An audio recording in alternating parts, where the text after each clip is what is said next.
Dans cette étude de Sri Windows, il est abordé le commentaire sur les débris d'Aranea, qui nous fait réfléchir sur le langage et son utilisation dans les textes upanishadiques ainsi que dans la reconstruction philologique de l'ancienne Masha. Il est souligné que le langage humain n'est pas conçu sur terre, mais au ciel, et qu'il subit une corruption en entrant dans le domaine de l'esprit humain, entraînant un changement, une décrépitude et éventuellement une renaissance du langage.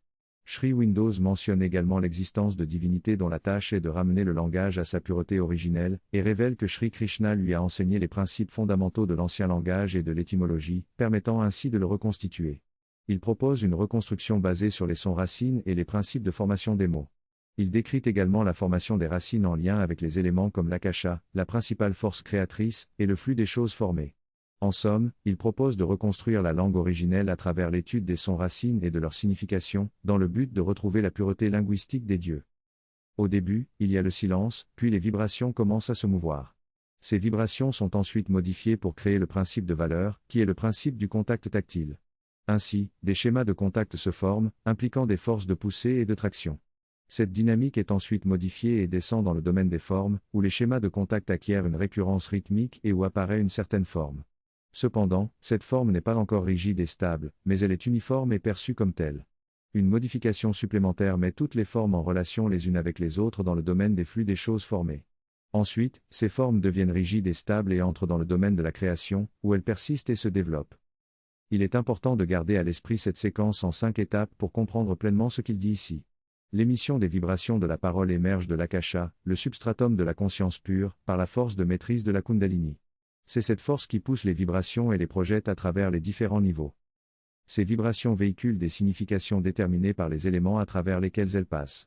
Lorsque les vibrations se matérialisent dans le domaine des formes, elles apportent avec elles une signification, une qualité qui est déterminée par les éléments rencontrés. Il y a 3 composantes essentielles, une vibration contextuelle spécifique, une force particulière de contact, et une forme particulière. Lorsque le son nous parvient, une certaine vibration se produit au moment du contact. Ensuite, vient une force particulière liée au contact, qui peut être soit intense et tranchante, comme un objet pointu, soit douce et légère, comme une poussée délicate. Enfin, il y a une forme spécifique qui émerge de cette rencontre sonore. Ces éléments déterminent la sensation générale qu'ils créent dans l'esprit et la signification précise qu'ils prennent en fonction de la forme utilisée pour les créer. Malheureusement, l'article se termine ici et ne développe pas davantage cette idée. Cependant, il est possible de se référer à d'autres textes et articles pour approfondir cette notion. Cette étude se concentre sur la relation entre les sons du language sanskrit et leur signification psychologique. Le chercheur souligne que les sons du langage sanskrit sont parfaitement alignés avec la structure physique, biologique et spirituelle du corps humain. Il affirme que la langue sanskrit est la langue des dieux et la plus proche de cette perfection.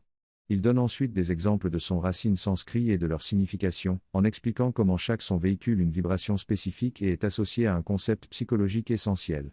Il conclut en expliquant que le langage moderne n'a pas la même profondeur psychologique que le langage sanskrit, qui était utilisé par les anciens rishis selon une psychologie antique du mot.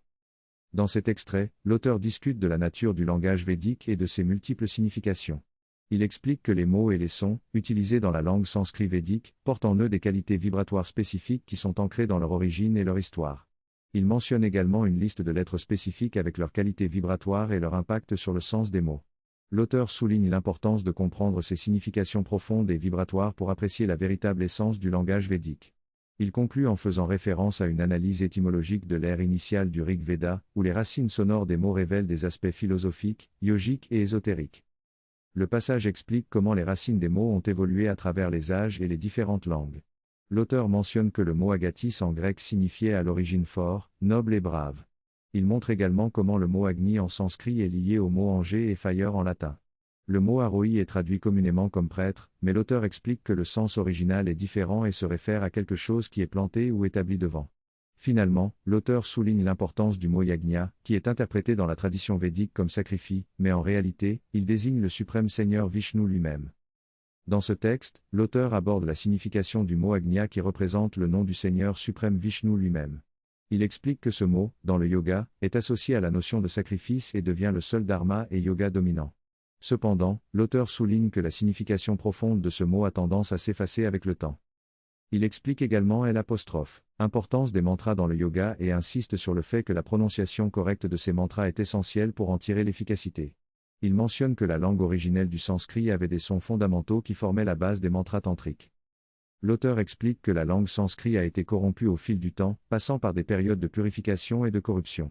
Cependant, il souligne que la pureté originelle de la langue indienne, appelée le sanskrit, continue d'être redécouverte afin de mieux comprendre le langage humain et de purifier le yoga lui-même. En conclusion, cet extrait aborde les significations profondes du mot Agnya et souligne l'importance de la prononciation correcte des mantras dans le yoga. Il met également en évidence l'évolution de la langue sanskrit et la nécessité de redécouvrir sa pureté originaire. Dans cet extrait, l'auteur explique le processus de développement des mots à travers différentes racines.